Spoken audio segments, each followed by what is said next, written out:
Thank you very much, Mr. Sardana. Your Excellency, Mr. Prince Key, I hope I pronounced it right, sir. Honorable Deputy Prime Minister of Poland, Mr. Anil Sardana, Chairman of the CII National Committee on Power, also Managing Director of Tata Power, Mr. Olaf Heyman from ABB, my other colleagues on the dais, Mr. B.N. Sharma, Mr. Goyal, Mr. Jha, Mr. Gurdeep Singh, other distinguished participants in this important seminar on the power and coal sector as a part of the very important Make in India Week that the Government of India under the visionary leadership of Prime Minister Shri Narendra Modi conceptualized and have been very well supported by the efforts of the entire industry, particularly CII. Thank you very much for being here this morning and for helping us in understanding how we can all work together to make the power sector more vibrant, to help us achieve the goal that Prime Minister Modi has set for the government, for all of us, to ensure 24/7 affordable energy access to every individual, to every citizen in this country, every farmer getting adequate power, every industry, every business having an assured supply of power, to make sure that in the days to come, India can truly be energy secure and free of diesel generator sets and inverters. Of course, most of you are aware of the legacy that we inherited a year and a half ago when Prime Minister Modi took charge of the government. There were serious issues of stress in the power sector. You had huge disparity in pricing of power across different parts of the country. You had 1/4 of the people of India deprived of even basic amounts of electricity. Probably 250, 300 million people, different figures are given, of people who had no access to electricity nearly 68 years after independence. And then you had the issue of power plants starved of coal, modest achievements of renewable energy targets, most projects getting delayed for want of adequate leadership, commitment, monitoring. And in sum, the sector was a no-no as far as fresh investments were concerned. We would hardly receive any new proposals, any new commitments of looking at the power and coal sector to invest in significant measure. At that stage, Prime Minister Modi articulated to me that let us convert this problem, let us convert the crisis that we have inherited into an opportunity, possibly into the biggest opportunity for investments into India that we have to offer. In fact, just soon after I took charge, we had the situation where nearly 204 coal blocks allotted or allocated to different people in the power sector, steel, aluminium, zinc, other industries, were cancelled as an aftermath of a huge scam or irregularity that had been brought to the notice of the federal courts. And at that stage, when those 204 coal blocks were cancelled, by and large, every newspaper, every analyst in the country was screaming headlines about how we could run out of power, how power plants would not have enough coal to continue uninterrupted operations, and how the country could possibly face a complete blackout in terms of availability of power. I remember at that point of time, nearly 2/3 of the main power plants in the country, the thermal plants, had critical coal stocks of less than 7 days. In fact, on a lighter note, many plants are even working on just-in-time inventory. with 0 days of stop. So you literally had coal coming into the wagons through the rail lines, unloaded and straight away going into the power plant. I'm delighted to share with you that with the commitment that the entire team in the coal industry, particularly Coal India Limited, the Singrauli Collieries and Neyveli Lignite Corporation, the three main government companies engaged in the coal sector, despite the cancellation and abrupt stoppage on 204 coal mines being cancelled and nearly 35 mines stopping production, the country has been able to expand its production base, increase its output, and today, as we speak, there is not a single power plant in the country who is facing shortage of coal. Not one plant, as against 2/3 of the national plants. In fact, the bigger problem we sometimes face is the problem of plenty. So every time a chief minister or a power secretary or power minister calls any of us on this side, our biggest fear is, unlike the old days when they would demand, I need 2 rakes more, I need 2 million tons more. Today our biggest fear is being told, don't send any more coal to our power plants. And I think that happened day before yesterday. I had just come back from Australia, and one of the first bad news I got was one more state had called and said, please don't send any more coal to my state. I think it was Maharashtra probably. I don't recollect. Somebody in the coal ministry I would probably know. But I'm delighted about that. I'm happy to be a country which has surplus power and surplus coal, because that's where we can ensure the success of our program to reach power to every individual, every business, ensure adequate power for our farmers.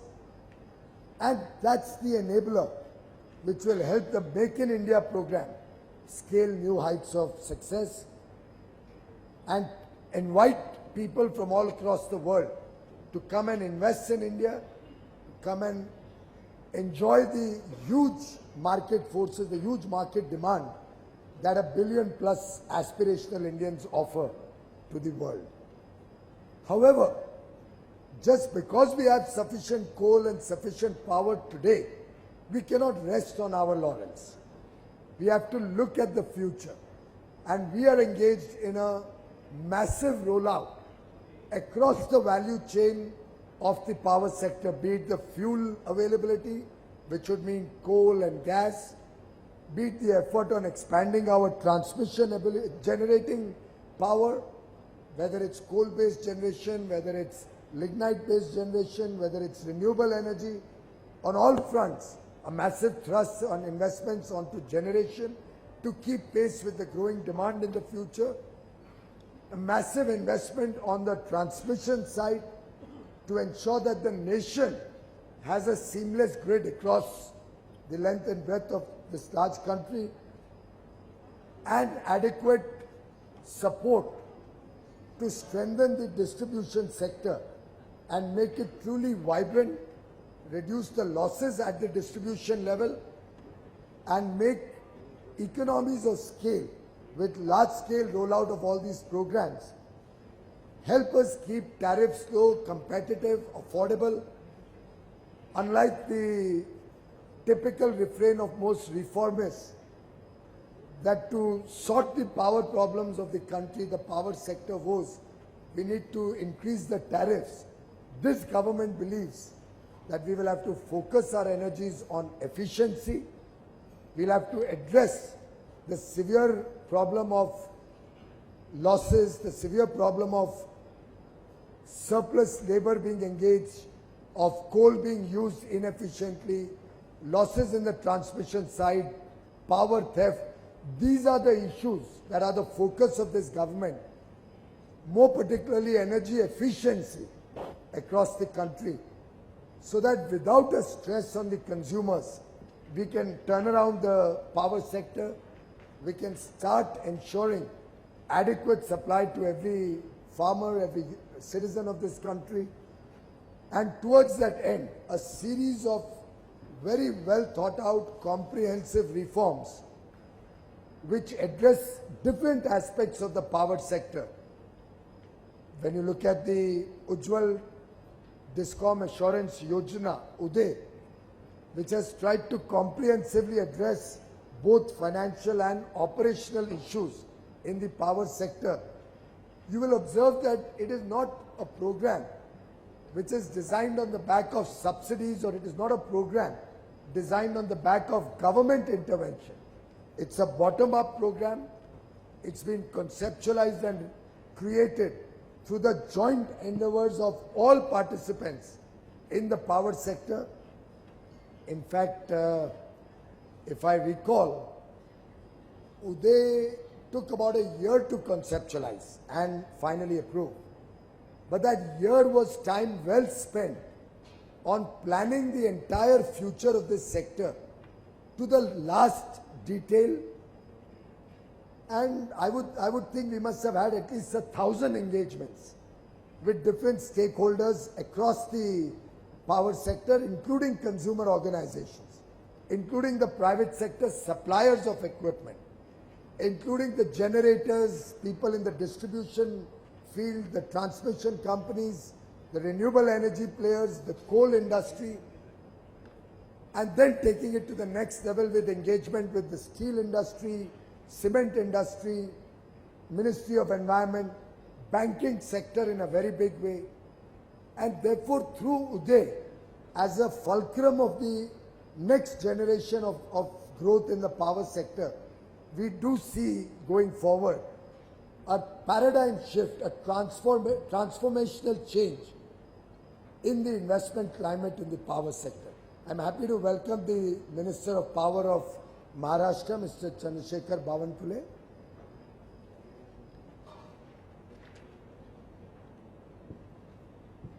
And our effort has been, through these series of reforms, be it UDAY, be it the new tariff policy, which has again addressed a large number of issues which over the years have stressed the power sector, be it the resetting of the renewable energy vision, where against the original targets, which were very nominal in nature and which could possibly have taken India to a 7-8% growth, annual growth in the renewable energy sector, and take our existing capacity of 35 gigawatts to possibly 70 gigawatts in the next 5-7 years.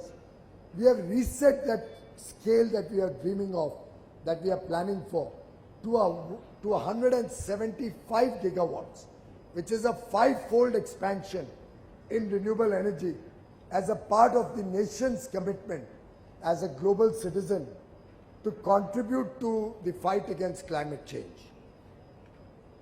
The coal auctions, the coal block auctions, the new policies by which we are giving out coal linkages in a rational and fair and transparent manner to ensure fair and equal opportunity for all.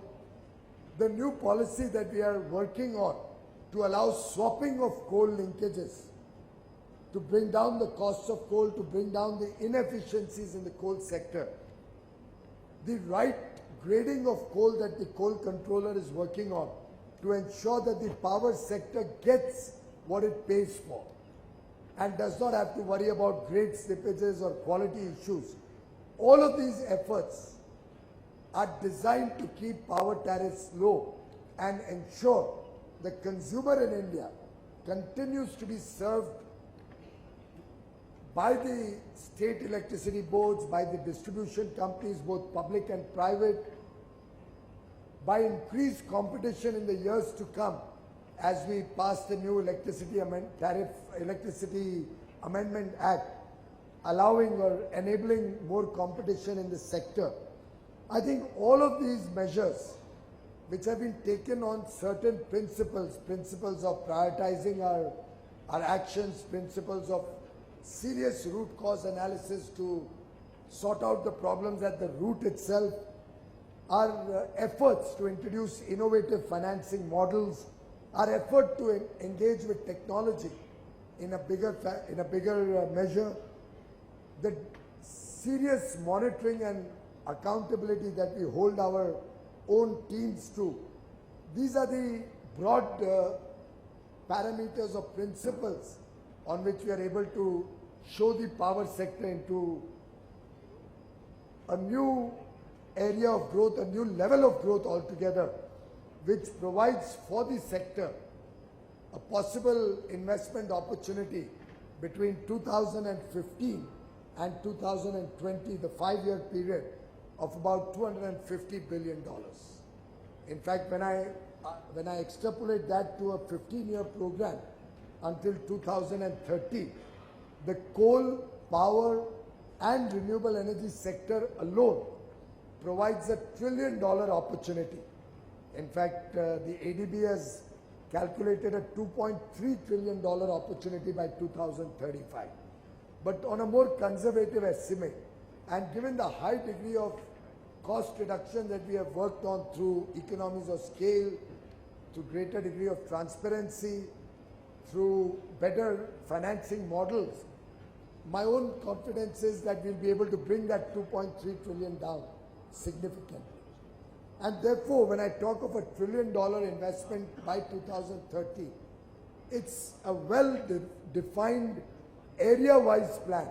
What will go into transmission?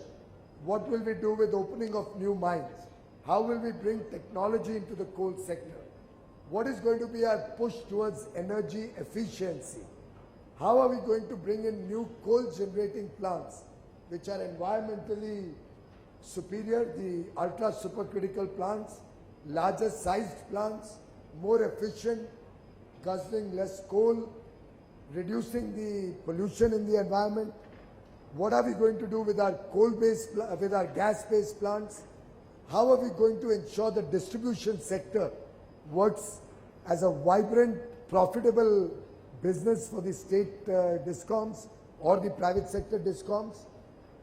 All of these have been drawn out in great detail. It provides huge opportunities for investors, both in India and international investors. And whoever misses the bus on this one will lose the world's biggest investment opportunity that any country has to offer, particularly in the power sector. In fact, my own engagements with the United States, Japan and Australia in recent past have shown me that their growth in the power sector is either flat or is on a declining curve. Australia, in fact, presented to us the figures which demonstrate that in the years to come, their consumption of electricity is going to fall because manufacturing bases are moving out from the West or the developed world. Energy efficiency gains are kicking in, which reduce the consumption of electricity, and simultaneously, their economies are not growing significantly. And whatever growth is there, that nominal growth is coming out of services, which is not a very power-guzzling activity. In fact, to my amusement, I'll not name the country, but on a similar panel discussion in one of the biggest economies of the world, when I raised the issue of waste of power, and all of you who travel extensively, and Deputy Prime Minister, you would have also observed when you went to New York or you went to Washington or Sydney or Tokyo, you have huge buildings, 50-story, 100-story buildings, which are office buildings. Not a single person working in those buildings through the night, but every office is lit fully, all through the night. And when I talked about this kind of waste, one of the panelists from one of the largest economies of the world actually had the audacity to tell me that, oh, but we have to sell our power somewhere. I cannot see a more obnoxious waste of power than having huge buildings running their electricity 24/7 all through the night. Even in bright sunshine, you will see electricity running all through the offices. And talking to others about climate change, trying to profess to other countries that they should be more conscious about their coal-based generating plants or about climate change. So I think this dichotomy needs to be addressed as a holistic world effort. India is at the vanguard of being a globally conscious citizen, very concerned about the environment. We are introducing best technologies in different areas. We are focusing our energies on efficiency. It's evident from our huge thrust in the LED bulbs program or electricity street lighting programs through LED bulbs, where India's share has gone up in 2 years from 0.1% to 12% of the global consumption of LEDs. That is the scale at which India is looking at energy efficiency. In fact, a small program like distributing LED bulbs and making sure that in the next 3 years, all of India is converted to LED means an investment of nearly 770 million bulbs being replaced by LEDs, 35 million street lights being replaced by LEDs, and together these two programs alone are expected to save 100 billion units of electricity, translating to a saving for the consumers in India of about 40,000 crore rupees every year, which is about $6.5 billion. $6.5 billion saving annually on consumers' electricity bill out of one program of the government of India. Obviously, it opens up huge opportunities for the people. If you look at the effort on rural electrification, sadly, 68 years after independence, India continued to have 18,452 villages which had no electricity. They had never seen a bulb in their life.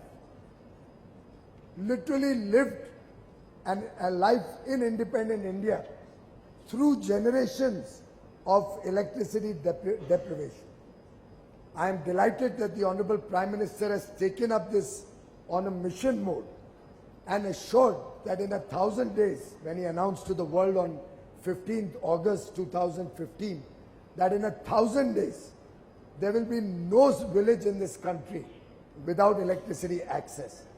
I am even further delighted to inform all of you that this team sitting here has taken this challenge to the next level and committed to the world, committed to every Indian, that each of these 18,452 villages will be electrified in 730 days, not 1,000 days. That's the challenge we have taken up. Nearly 1/3 of the work is already done.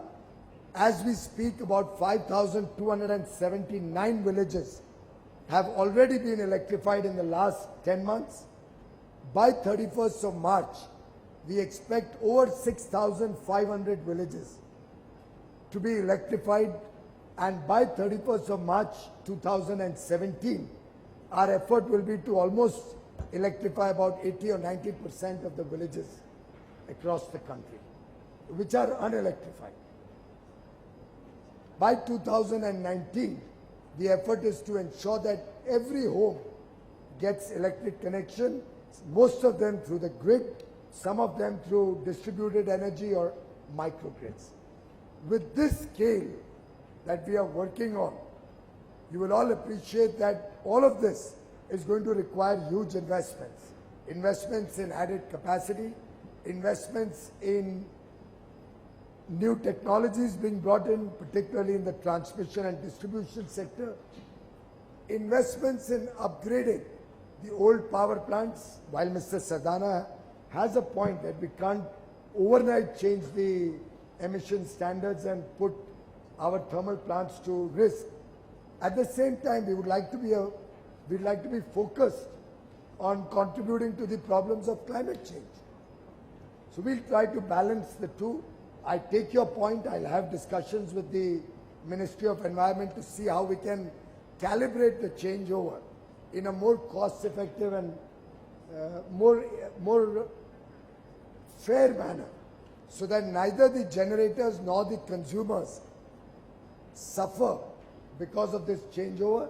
But at the same time, on a longer-term trajectory, we will all have to be conscious of our commitments to leaving behind a better planet than what we inherited for the next generation. Because as Mahatma Gandhi said, what the nature has given us, the trees, wind, sun, water, will have to be the true sources of energy to power our country, to make our country energy secure, to ensure that we as responsible citizens do not cause further degradation of the environment, but using what is available through nature, leave behind for the next generation, for the future, a legacy that they can be proud of, not a legacy for which we will have to feel sorry and we will have to be apologetic. I thank all of you for your participation in this very important Make in India program and this seminar. I do hope through the day the deliberations will produce some actionable agenda items, some thoughts and ideas on which we in government can help to create the enabling environment, a better regulatory framework on the back of which new investments can fructify in this sector. We are open to ideas. We are looking to your support in every which way, not only in coming to India or for the Indians to invest in India. We are looking for your support with new ideas, new thoughts, new suggestions, better ways to serve the people, because this government is committed to ensure that the poorest of the poor, the person at the bottom of the pyramid, is duly served first with energy access, with a better quality of life. And that, ladies and gentlemen, is the first priority of this government. Towards achieving that, I solicit your participation in bringing to India the best of technologies, in bringing to India the best of environment-friendly means of generating power, in bringing to India international class or helping us to benchmark with the best in the world, so that we in India become a part of the developed world. We in India can ensure that every citizen of this country lives a better life than what he has received so far. Thank you very much for your participation, and I do hope in the days to come we'll see more of all of you coming to India, investing in India, participating in the big growth story that India offers. Thank you very much.